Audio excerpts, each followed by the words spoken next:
NASCAR Next Still Cup Racing on Fox, presented by Quaker State, is brought to you by Dodge. You can take life as it comes, or you can grab life by the horns. Dodge. By Radio Shack. You've got questions, we've got answers. And by Napa Auto Parts. Napa, get the good stuff.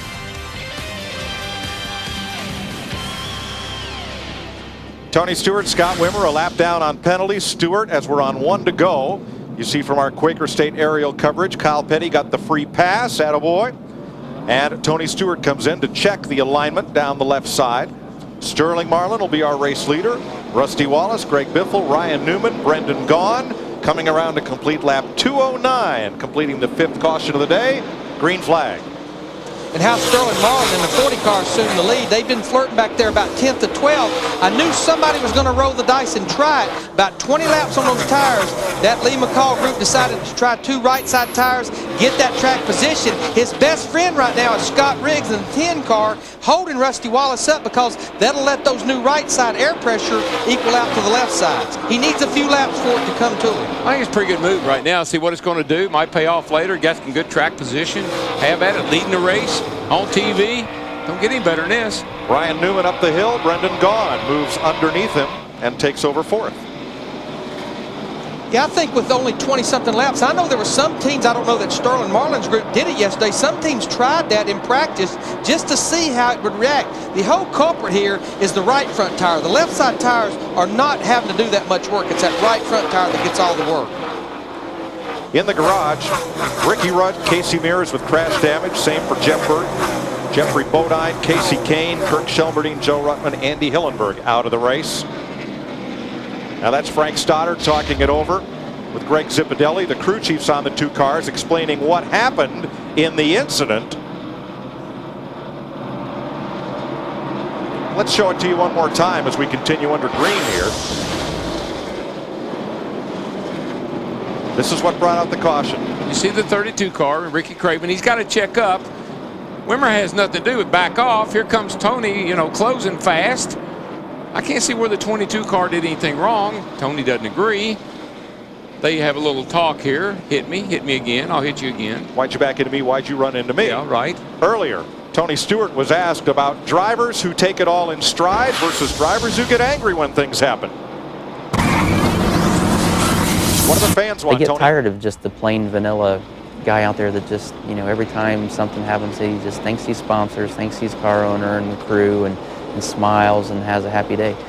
That's not the way our sport is. I mean, when you have a bad day, it's a bad day. So don't BS everybody and say, hey, I'm happy about it. It's okay. I'll be back next week. But they know we're coming back next week.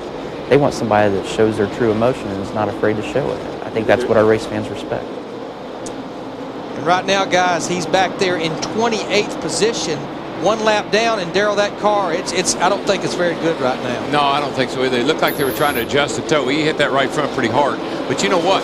It's good to be fiery. It's good to have that attitude and to be cocky like that. It's got to be smart too. You don't want to take a car that could win the race and get yourself penalized like that. But Stewart was probably more unhappy being back there in the midst of that. Well, that's what Scott Wimmer did. Yeah, that's what started the whole thing. I knew 2 pit stops like that, he's going to get mad at somebody. Now, Rusty Wallace in the 2 car in 2nd place. He finally clears the lap car of Scott Riggs in the 10.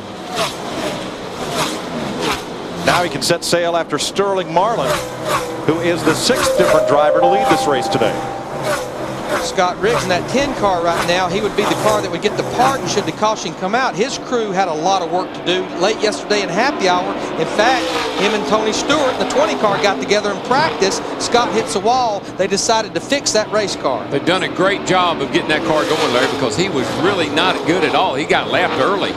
So to be able to hang in there now the way he is impressive.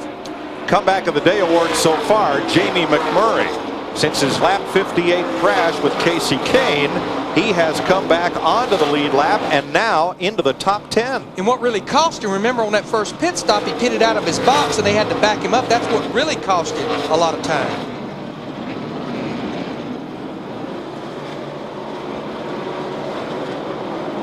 I think when you come here, you just value some no-fault insurance. We can stand up here all day and you can put blame on everybody, but this joint just does it to you. You got to go buy some my fault insurance too, Darrell. I'm telling you, you got to every time you have something happen, you got to remember it's Bristol. Earnhardt Jr. under Newman, and here comes Kurt Busch in turn 3.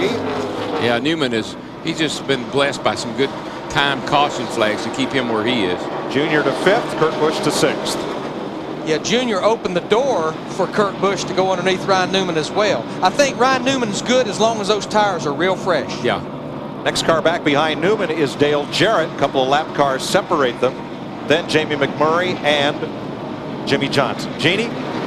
Well, Jarrett says the thing that makes Bristol so tough is that there's usually a preferred line and you have everybody trying to get to it. A lot of guys getting in front of you that are slower.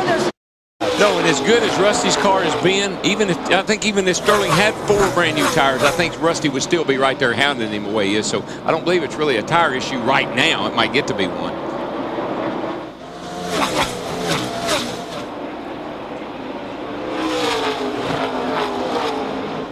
Rusty looks a little better into the corner. Sterling might be just a little better off at the moment. We're at 231 laps. We're closing in on halfway in the Food City 500 at Bristol Motor Speedway in Thunder Valley.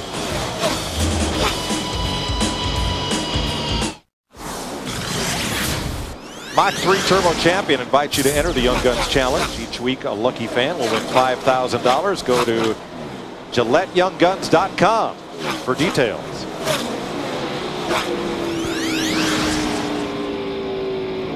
Sterling Marlin up on Rusty Wallace.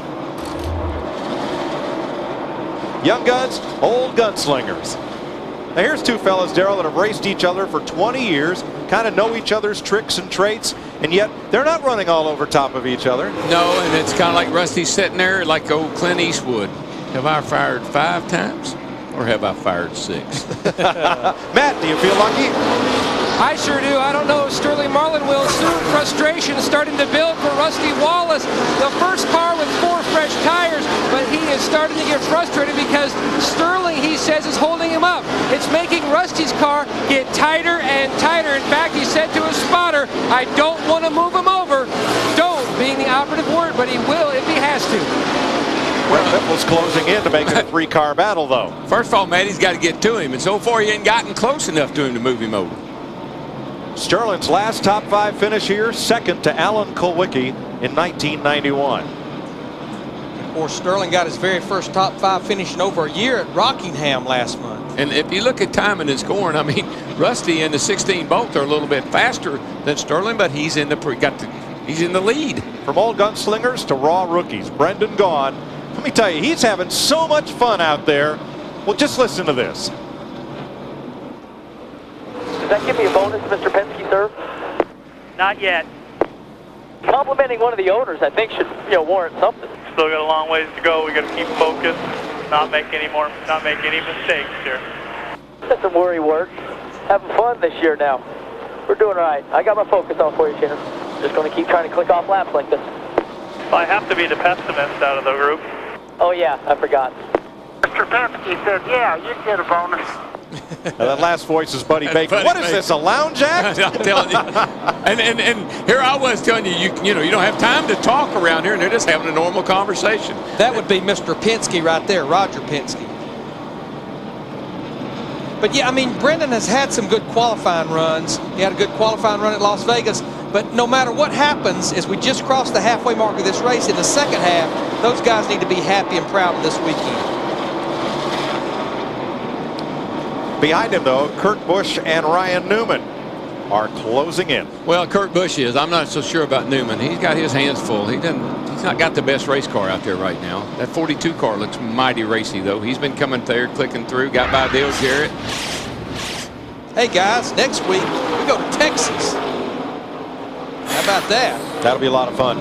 Fandango for the season ticket holders Thursday night, and then IROC as well as the Busch and the Cup cars. It'll be a big weekend in Texas. Everything's big in Texas. You got to grab racing by the horns when you go down there. Matt? It's advice by committee in the 77 pit. You heard on the radio just about everybody chiming in to rookie Brendan Gaughan. The last voice you heard, Buddy Baker. Another comment that Buddy told Brendan when the 8 of Dale Jr. passed him, said jump in behind the 8, follow him. He'll move some people out of the way. The problem, Brendan feels like he hurt the right front tire trying to get around lap cars earlier in this run. His car has now gone to the tight side, Steve. Hey, Matt, remember that Jamie Murray dropped all the way to the 28th position after a lap 58 spin and problems on pit road. Back running in the 8th position now. They made no adjustments on their last pit stop. He's running very smooth lap times. His team, the spotter, just said, hey, get into that corner nice and easy, and she'll just charge up the corner for you. You know, another car that's having a good run, had a good qualifying effort, Elliott Sadler in the 38 car, the winner of this race 3 years ago. He just went by Jeff Gordon to move into the 11th spot steady. You know, he's not going up there driving in the top 5, but he's just hanging right there anywhere from about 8th to 14th right now. Behind Sadler, Gordon, as you mentioned, then Michael Waltrip, Kenny Schrader, Jeremy Mayfield, and our point leader, Matt Kenseth, back in 16th. Young man on the move. I'm telling you, got to keep an eye on him, keep a camera on him. Is that 97 car? He just went around Brendan. Got a good looking hot rod right now. Hey, you know, you get down that low and you get back in the throttle, going to be sure to clear these cats. He's driving on. I tell you, Sterling Marlin in that 40 car, our leader, he has pulled away from Rusty Wallace, but the problem is they are within about a lap or two of catching the tail end of the field. That's where we'll see how those two older left side tires with the new right side tires, how they prevail against Rusty's 4 fresh tires. The tail of that field is Bobby Labonte, who has crash damage earlier, and Brian Vickers back on track after losing a drive shaft. We're just halfway, past halfway. You're watching NASCAR on Fox, presented by Quaker State.